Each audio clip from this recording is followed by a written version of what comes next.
What was your greatest frick you moment? Back when I was 14 years old, I started working at the only store in my town that would hire kids my age. It was a pretty large mom and pop store that sold all sorts of goods, mostly clothing, sporting and hunting equipment, sneakers and other stuff that you might find in a sports authority. Well, one of the reasons that the owner used to like hiring kids that young was because he could take advantage of them and pay them poor compensation. I think my wages were about $5.50 per hour if I recall correctly. I worked there about 3 months in awful conditions. Most of the back rooms were fire hazards, and when cleaning out one of the rooms, a co-worker of mine literally found a bag filled with pee. The store was notorious for its crappy conditions, but I had literally nowhere else to work. The final straw for me came when I was asked to prep about 500 pairs of shoes for a sidewalk sale. In order to keep the shoes together, they had to be zip tied to their mates so customers didn't mix them up. I spent about 5 hours with a co-worker tying these shoes together. It turns out the instructions that my co-worker communicated to me were faulty and they had to be completely redone after I left work that day. When I received my paycheck for that week, I noted that 5 hours had been deducted from my work time. I approached my boss about the discrepancy and he opened the computer logs to show me my time. He must have thought I was naive because I looked at the logs and I was punched in for literally 1 second that day. It would have been impossible for me to punch in my to log in and then punch it in a second time to log out in the matter of 1 second. I knew he had altered my time. I approached him in his office about this and asked if he had docked the hours because of the mix-up. He didn't acknowledge docking pay, but he instead asked, "Do you think you deserve to be paid for those hours?" in the most elegant way I've ever said. Frick you. At 14 years old, I replied, "It doesn't matter what I think. The law says you have to pay me for my time." I don't think he expected me to understand the legality of the issue. I demanded he write me a check right there and I quit shortly after I cashed the check. When he asked why I was quitting, I told him that the job wasn't quite what I expected. He prompted, "What did you expect from this job in one final frick you?" I replied I expected to be paid for the time I worked. I don't recall what he said after that, but I walked away with my dignity and pride intact. This is definitely my funniest, but possibly not the greatest. I was in a fantasy football league with my girlfriend's boss. My sister and a few of the other guys in the league all worked at the same store as those two, so they all talked about it all the time. Eventually it got back to me that the boss' whole reason for playing was to try and beat me. He talked about it non-stop, and he would always tell my girlfriend how he was going to destroy me. On the last week of the season, our two teams played, and I beat him by an absurd amount. Because of the loss, he was completely knocked out of the playoffs, which meant his whole season was over. The next day he was livid at work. Everyone who knew why he was kept texting me to let me know he was fuming. But his day was going to get worse. At 3 p.m., a flower delivery service arrived and dropped off 6 bouquets of flowers that said "Sorry for your loss." 5 were normal arrangements, but the last one was actually one of those flower layouts that you see at funerals, with the stand in the back and the picture in the front. Everyone in the store came up to him and told him they were sorry and asked how he was doing. He then had to explain to all of them that nobody died. He had just got beat in fantasy football by me. It was glorious. Whoa, that is amazing. I might have to steal that idea. Kind of backhanded frick you moment. Super quick because I gotta go somewhere. 1. Old boss was a real dong to me. 2. I got a new job. 3. Old boss puts resume in at my company. 4. HR person calls me about him. 5. I told them that I could not give him a reference. 6. Eat crap butthole bosses. I was in kindergarten, and we were doing this activity where the teacher went from student to student, and we all had to come up with a word that started with the next word in the alphabet. When it came to be my turn, I had the letter V. I said vamp. The teacher said, "No, Andrew, vamp isn't a word." Without saying anything, I went and grabbed a dictionary off the teacher's desk, looked up vamp, and gave it to her. I sat down and folded my arms with a crappy little grin on my face. I'm in the Irish Army Reserves, and last week I was riding back through town on top of a tank after some exercises in all my kit and gear, and I drive by the guy who my ex-girlfriend left me for. He was filling up a car when I passed and he looked up and saw me atop the beast and I gave him the mother of all frick you I'm in a tank glares, then gave him a smug mock salute full of mirth. I know you Yanks think nothing of seeing folks stroll about in death machines, but here in Ireland, that shoots crazy impressive yo. God bless your ability to exact revenge, even while being as drunk as you were. I was sat next to a really loud-mouthed jerk in a poker tourney. Got into it with him twice at the first table, both times because he was ripping into other players for nothing. He was one of those guys that tries to put people off their game by getting in their heads. Anyway, that table got split and me and Mr. Loudmouth didn't see each other again till the final table. We get seated and of course he targets me, talking trash on anything he can think of. He tries to get me to walk into an obvious trap, so I oblige. He flips his cards and starts talking about how great he was. I let him go for a good 30 seconds before showing him the nuts, sputtered for a few seconds and starts yelling at me for slow rolling. I laughed in his face. The last job interview I went to before starting my own business, I was still working in IT. The interview had been going on for about 30 minutes when the interviewer asked me, "So, where do you see yourself in 5 years' time?" A light went on for me. I responded, "I don't know, but I know it's not here. Sorry for wasting your time." I shook his hand and walked out. In college, I took a year-long course on free speech. The professor had some ridiculous bias, and the course was hugely non-informative. It was basically a collection of people and works we all agree shouldn't be censored, with a whole bunch of politicized BS thrown in. So every week it was about how terrible it was that they killed Socrates, even though he was kinda wrong, or how stupid it was that they tried Galileo, or how Lady Chatterley's lover wasn't so bad. And then we'd talk about how Bush hates women, or fricking, or whatever was on the professor's mind that week, but loves corporations. But we never dealt with actual free speech issues, whether money is speech, defending unpopular or even provocative positions, like David Duke's right to march, or the like. There were weekly reaction papers, and I actually was able to construct a reasonable graph over the year of the bias she exhibited. Every time you echoed her, you got A's. Every time you defended conservatives, you got C's.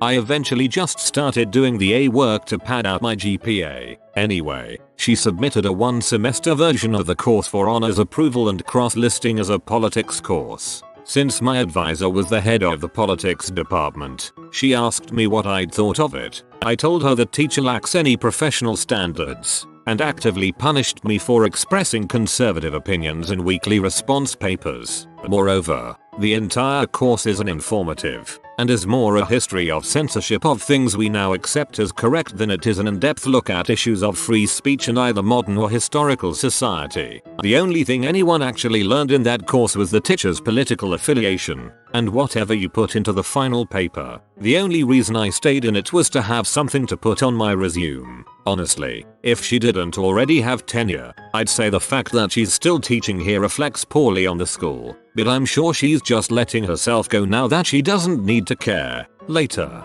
I emailed her my chart with attached grades for each paper, and the papers themselves, as evidence of her bias. The class never got certified for honors status. I have a similar story to yours but ended up getting the teacher fired. I'll try to keep it short. My 7th grade history teacher played favorites and I was not one of them. I would get C's, D's and F's on just about every assignment and test. Tests were subjective essays. My parents would get pissed at me and took her side. So one day my mom finally decided to see if I was telling the truth, so she wrote a paper for me. I bring it in and the teacher gives it a D. I go home with a huge smile on my face and tell my mom she got a D on her paper. My mom is furious and calls the teacher and the teacher makes up some excuse lying that she didn't actually give me a D and in the grade book it says A. The teacher also tried to accuse me of cheating twice and both times I went to honor council they found that I had done nothing wrong. So my parents were completely furious and ordered her be fired. But her husband was also at the school and one of the more well-respected teachers. So when the school threatened to fire her, he tried to stick up for her and said then you have to fire him too. The school then threw out a huge frick you and fired the both of them. It was one of the proudest days of my life. Frick that teacher. TLDR. I got 2 teachers fired because one of them was a huge biatch.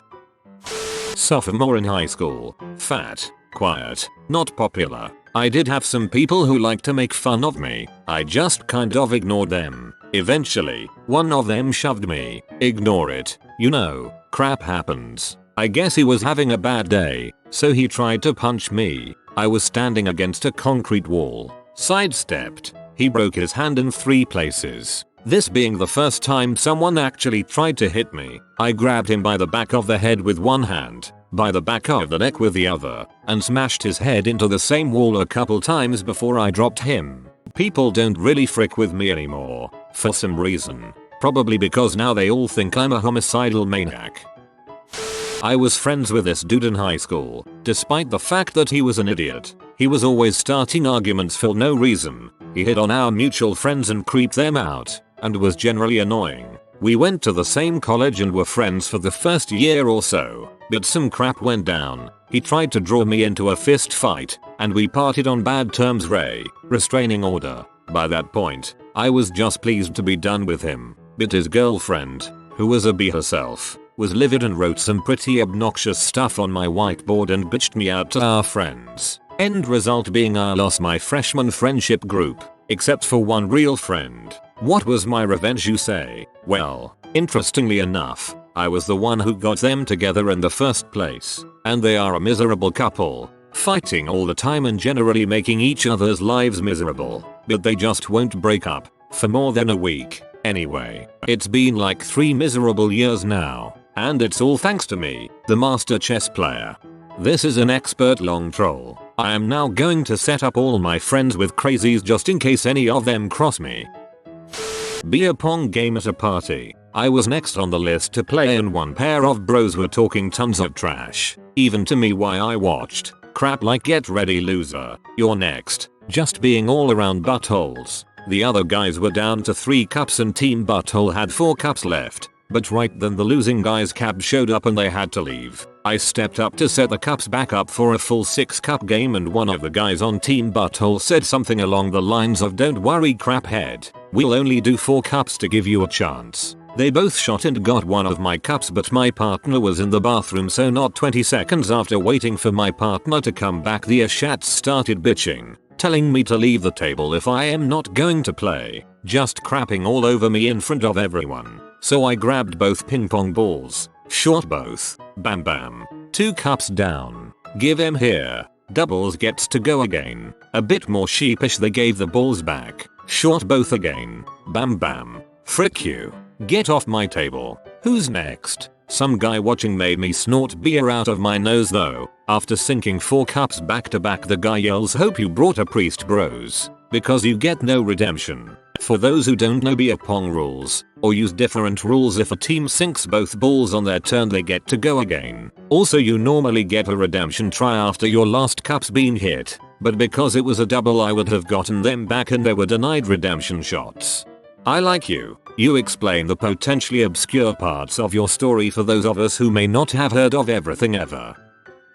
About 2 weeks after 9/11 in Penn Station, NY, waiting in line to get a ticket for the train, Amtrak in its genius had stopped online ticket sales, and get this, you had to buy a ticket more than an hour before the train left, instead of the normal 5 minutes. Needless to say there is a huge line. Everyone is annoyed as frick. There were probably 200 people in line. Some 30-something power suit woman walks to the front and asks someone if they can cut behind them. Everyone in line tenses. I go fricking berserk. "Lady, WTF, you didn't ask me if you could cut me, and you didn't ask the person behind me or the person behind them. Why the frick don't you get in the back of the fricking line like everyone else? We have all been waiting for a fricking hour and you can go frick yourself."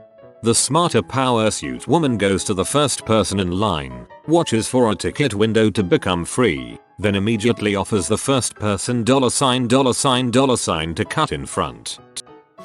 Driving 100 miles to see friends and family. Traffic is light but you can see it's starting to stack up and slow down. Think bigger city traffic. I am in second to left lane, in no big hurry, when I see the red Audi darting in and out of traffic to try and get ahead. At this point he was making any friends and wasn't getting very far ahead. He tried to pass in the far right lane when he neared me, but to no avail, so he crosses not one but 3 lanes of traffic trying to dart in front of me between the truck ahead of me. I saw it coming, narrowed the gap, cut off his route. You could see the foo face in the window. He was livid and really I didn't care. Then crap gets real. This Audi darts and drives around several cars just to get directly in front of me and slams on his brakes. I do the same. Brakes lock up. He is so close I can only see the top of his truck beyond my hood. I miss him by inches. Now I am but more startled than anything. He takes off in a hurry down the fast lane like he got away with something. Well, the semi half a mile up the road did not see the Audi traveling fast. When he changed lanes into the fast lane, clips the front of the car. The Audi spins in the middle divider several times, dirt and dust kicked up and his front bumper laying in pieces on the road. I shook my head and gave him a big frick you dude. When I had my ex's name X'd off of a check that was in both of our names that she said she was entitled to half of despite what the divorce papers explicitly stated. The issuer of the check agreed with me once I showed them the divorce papers with the court stamp. Frick you dear. I took on all the debts when we split, including yours, and I paid off every one of them over the course of 2 years and let you keep the good car free and clear while I drove around in a 10-year-old rusted out piece of crap that I bought for $400. Frick you dear. This little check is mine. There was a kid in middle school, we will call him Henry, that for whatever reason would bully me. I am a girl. He would pull my hair in the hallways between classes, then running away. There are other stupid little things that he would do, like knock my books out of my hands and trip me in gym class. One day I was running a little behind for class. I guess I should explain how the classroom was set up. There were single desks in the front of the class and in the back were 2 big tables that seated 2 students to each table. We had stools to sit on. When I got there, Henry was sitting in my assigned seat at one of the tables in the back, trying to hit on my best friend. The bell hadn't rang and the teacher wasn't in yet. I walked to my seat and told him to go sit in his desk. At first he told me it's a free country or some bulls like that. After a minute of arguing he finally got up, but took my stool with him. The teacher walked in at that moment and told Henry to give me my chair back. Reluctantly he handed it back to me, seat first. He wouldn't let go, so I shoved the stool as hard as I could back at him. The leg of the stool hit him in the face under his right eye. He started gushing blood and crying. He got 8 stitches and I got nothing. I didn't get expelled or suspended. After that he was as nice as could be to me. Plus he has a scar on his face that will remind him of me every day of his life. I think he liked you, bro. When I was freshly 21 years old and old enough to go into bars and drink, a group of co-workers and I would go to this local bar and booze it up for a few hours on Sunday evening, which was our Friday. One of the guys was a Nebraska farm boy who didn't like me for some reason and called my Ivy Kappa F hat. Although I'm not gay, I don't have any issues with others' preferences. But at 21 years old, I didn't really appreciate being labeled in front of girls in bars whom I might have liked to have gotten friendly with. After months of being furious at this guy for being loudmouthed about calling me names in the bar, I finally confronted the guy. He started taunting me one evening about forgetting to wear my F hat that night. I said, "Look Cletus," his nickname, "I know you've been checking my butt out, and I know you just can't keep from talking about gay men in the same context when you're thinking about me. It's okay. We'll all understand if you want to come out of the closet." He got all pissy and started turning red. So I grabbed his wrist across the table and said, "Listen up, frickhead. If you don't like me making you out to be something you aren't, you can probably understand why I don't like it either. If you don't want me to do that crap again, then don't ever start that stupid crap again." He never mentioned my F hat ever again. About 7 or 8 years ago, I worked a job that I really hated. It was for a small engineering firm. The place was a family-run business and had been going for years, and I was the first non-family and non-engineering employee. Consequently, I'd get the mick taken out of me every day, and was never a part of the clique. The pay was pretty pitiful, but I'd been unemployed for a while beforehand, and have a family to support, so I didn't have much choice. I was employed to do sales and marketing, but this business was so backwards it had paper records for everything, and still used faxes. Heck, they still use typewriters. I spent a lot of my time out selling and doing traditional marketing, but I also spent a lot of time improving processes and infrastructure. Stuff like setting up a computer network, creating customer databases from paper records, completely revamping the website, updating pricing systems and customer management systems, all sorts. So, 1 year into the job, my first pay review, I've met all my sales targets, and in addition have done shed loads of extra stuff. Basically dragged the company kicking and screaming into the 21st century. My boss tells me I can't get any kind of pay raise cause I didn't spend enough time out on the road selling. So I start looking for alternative work, and wind up taking a day off work to go and interview for other companies. I got another job, and I have never enjoyed giving my notice so much in my life. Within 3 months in my new position I got promoted, and was on over twice what I was earning before. About a year after I had left the small business, I get an email from my old boss asking if I wanted to go round and do a day's work for £50 on the computer systems. I emailed him back telling him, politely, to go frick himself, that the amount he quoted wouldn't cover my traveling expenses let alone a day out of work, and that he could stick a 0 on the figure and I'd still say no. TLDR. Stuck out a crap job as long as I had to, got a new job and then got promoted like a boss. Turned down an old boss crappy offer of extra work. I had my eye on a girl I liked for about half a year. Me and her were always pretty good friends and both liked each other but never thought the other liked the first. Fast forward a bit and I'm playing in a band with one of my best friends. Or so I thought. Till I'm out of a place for the day. Just gotten in an argument with my mom and she'd kicked me out. And the girl I like offers for me to stay with her for the day till I get things sorted out. What I forgot to mention is this kid's now dating the girl, so obviously he's being territorial, which is understandable, and so I do my best not to step on his toes while all three of us are at her place. Now, things start escalating and he's getting obviously agitated, being a douchy controlling boyfriend every time she shows me any sign of attention. To the point he literally tells me to leave her house so he can frick her, right in front of her. She's not having it, she doesn't even want to frick him, and he's been throwing out all these passive aggressive petty little comments about me, her friend she's known longer than this guy, every time he gets a chance to. So I try to talk to him and get him to cool down and I go, you know man, I love you like a brother and I want both of us to be able to chill out and have a good time, etc. To which he says something along the lines of, frick you, you're just the guy who plays drums in my band. So I'd had enough of his balls and disrespect towards both me and her. When I'd done nothing wrong and was in a crappy situation and already stressed out, I put up with it for the rest of the afternoon until he left. Me and the girl finally have a breath of fresh air, relax, talk about life, about how chauvinistic he'd been and how she thought I was such a great guy in comparison for putting up with his attitude, and eventually our feelings for each other. We ended up fricking that night and I never really talked to the kid again. TLDR. The drummer actually got laid. In my grade 12 religion class my teacher went on this whole speech about if you don't believe in God, you are a bad person. I swear those were her words. Cause I raised my hand and asked, so I don't believe in God, do you, Mrs. think I am a bad person? After a few minutes of trying to sugarcoat it, she said yes. I stood up and walked out of the class.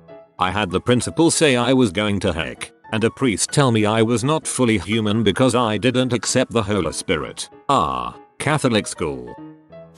I got let go from a job when my position got replaced by automation and a part-timer so that the company could cut costs. It was a business decision, but I enjoyed the position immensely, TWSS. And to make matters worse, I had to train the part-timer. This guy was an old friend of the new supervisor who'd been brought in recently from across town, so naturally, he replaced many of us with his friends. So, after the first training session, I bummed a smoke off the new guy while he told me about himself, and I wished him well, and told him that I'd already occupied my dream job early in my career, and while I was sad to leave it, it had been my goal from the beginning, so at least I've been there. To which he replied in a strangely sarcastic tone, looks like you need to go find a new goal there, pal. The frick? Long, awkward silence. We went back in and I gave him the basic version of the training. No more buddy buddy, just the facts.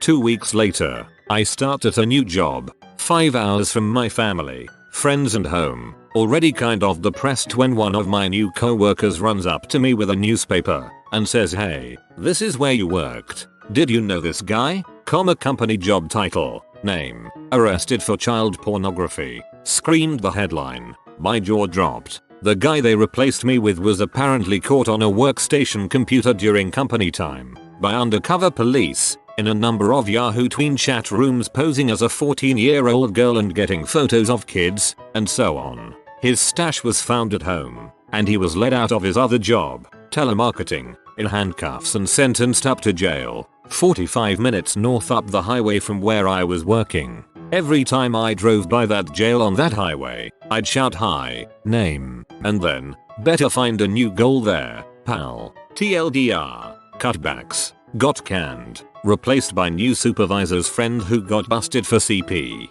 Better find a new goal X2. Looks like he found a new goal.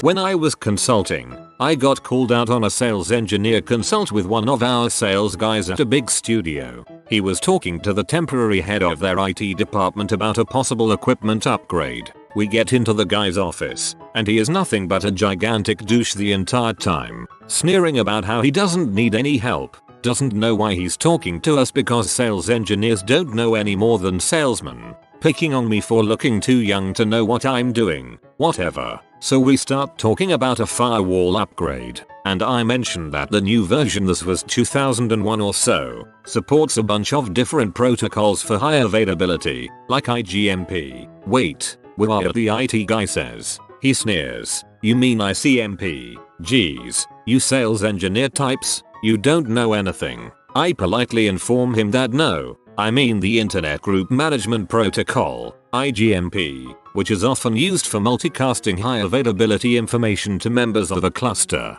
Young man, he says, looking over his douchey hipster glasses at me. I'm a Cisco instructor and certified network engineer. I teach classes for them on a regular basis. There is no such protocol. I've never heard of it. Not wanting to screw things up more, I mumbled something deferential allowing for the possibility that I might be thinking of a different protocol, but I was seething at the guy for assuming I didn't know what I was talking about. Needless to say, the rest of the meeting went poorly and we left empty-handed. But as we walked back to the car, the sales dude looked at me and said, "Wow, that guy was a huge dong. Even I know what IGMP is. Thanks for not telling him off." So of course, when we got back to the office, I told the sales dude I'd email the IT guy a note thanking him for his time, and I included at the bottom of it, "I thought you might find the following article interesting." I know I did, and I tacked on the link to the Wikipedia article on IGMP. The sales guy heartily approved, and, doubt it was related to this, the IT guy was unceremoniously dumped a month later when the studio outsourced everything. I was owed money by the team I played for and had been asking for it over and over and they never delivered. So I waited until the championship game and didn't show up. Totally fricked the club. It would have been their first championship. My 11th grade ethics teacher stated that women produce eggs every month when they ovulate, knowing that women actually release one of them in already formed eggs. My all-male class, it was a private school, called her out on it. She refused to acknowledge that she had made a mistake for the entire period. After class, I wrote up an email detailing in the politest way possible that she was wrong about her own reproductive system, linking her to a fertility website to help explain. I CC'd the whole class. She made a mistake for the entire period.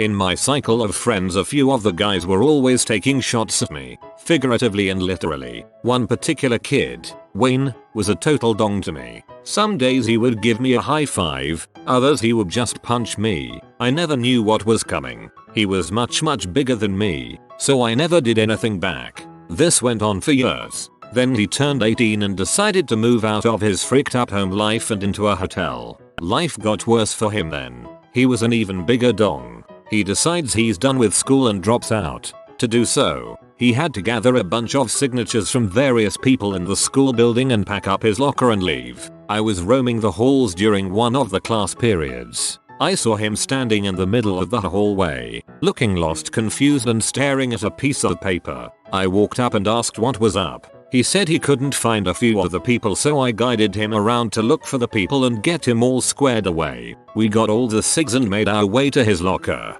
I helped him clean it out and even carried a bunch of stuff out to his truck with him. We got out to his truck. I put his things in the back. He threw his book bag in the back and he looked at me with real appreciation in his eyes. He was a bit humbled and had a look of slight fear of the unknown as he was about to leave behind all he really knew. He looked at me and said, "You know, my last name. All the years I have given you crap. It was you that pulled through for me and helped me get my crap together so I could leave this heckhole. Sigh, thanks man." Double quote. I patted him on the shoulder and said I was just making sure you left. Butthole. I slightly pushed him to the side so I could walk past him and back to the building. I got about 20 feet away from him, my back to him. He said, "You know, I should kick your butt for that." I kept walking, didn't look back, and threw up my middle finger. Never talked to him again.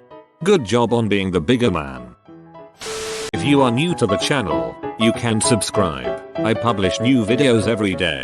Until then, check another video.